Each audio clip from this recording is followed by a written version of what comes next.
தோழமைகள் அனைவருக்கும் என்னுடைய வணக்கத்தை தெரிவித்துக் கொள்கிறேன். நான் உங்கள் தோழி நாகசித்ரா.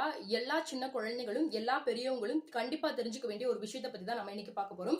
கிருஷ்ணகிரியில நடைபெற்ற ஒரு பாலியல் வன்புணர்ச்சியின் காரணமாக 3 ஆசிரியர்கள் கைது பண்ணிருக்காங்க. சோ ஃபர்ஸ்ட் அந்த ஸ்டூடெண்ட் இந்த விஷயம் எதை பத்தியும் சொல்ல அவங்க லாங் லீவ் எடுத்துக்கிறாங்க. சோ அதனால டைரக்டா ஸ்கூல்ல இருந்து விசாரிக்க போகும்போதுதான் இந்த மாதிரி சில விஷயங்கள் நடந்திருக்கு அப்படின்றது தெரியுது.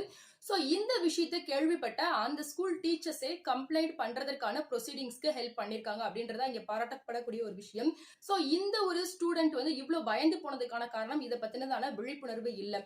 சோ அதனால நிச்சயமாக இந்த மாதிரியான நிறைய லீகல் விஷயங்களை எல்லாருக்கும் ஷேர் பண்ணுங்க. எல்லாருக்குமே சட்ட விழிப்புணர்வு அப்படின்றது ரொம்பவே முக்கியம். சோ அந்த வகையில பாத்துட்டீங்கன்னா அதுக்கப்புறமா அந்த 3 டீச்சர்ஸ் மேலையும் போக்சோ கீழாக கேஸ் ஃபைல் பண்ணிருக்காங்க. சோ இதுக்கு முன்னாடி நெருங்கிய உறவினர்களோ அல்லது காவல்துறை ஊழியரா இருந்தா கூட அவங்க இந்த மாதிரியான விஷயங்கள்ல ஈடுபடுறாங்க, பாலியல் வன்புணர்ச்சி பண்றாங்க அப்படின்ற பட்சத்துல அவங்களுக்கு 10 ஆண்டுகள் சிறை தண்டனையா இருந்தது இப்ப 20 ஆண்டுகள் கடுங்காவல் தண்டனையா மாற்றப்பட்டிருக்கு. அது மட்டும் இல்லாம 12 வயதிற்குட்பட்ட சிறுமிகளை இந்த மாதிரி பாலியல் வன்புணர்வு செய்யறாங்க அப்படின்ற பட்சத்துல ஃபர்ஸ்ட் 20 வருஷங்களா இருந்த அந்த கடுங்காவல் அல்லது ஆயுள் அல்லது அதனுடைய தன்மைகளை பொறுத்து மரண தண்டனையா இருந்தது. இப்போ பாத்துட்டீங்கன்னா ஆயுள் மற்றும் மரண தண்டனைகளா மட்டுமே மாற்றப்பட்டிருக்கு.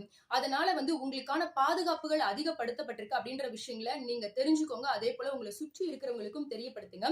இந்த வீடியோ உங்களுக்கு பிடிச்சிருந்ததுன்னா மறக்காம லைக் பண்ணுங்க, உங்க ஃப்ரெண்ட்ஸ் அண்ட் ஃபேமிலிஸ்க்கும் ஷேர் பண்ணுங்க. நம்ம இன்னும் எந்த மாதிரியான விஷயங்களை பத்தி பேசணும் அப்படின்றதையும் கமெண்ட்ல சொல்ல மறக்காதீங்க.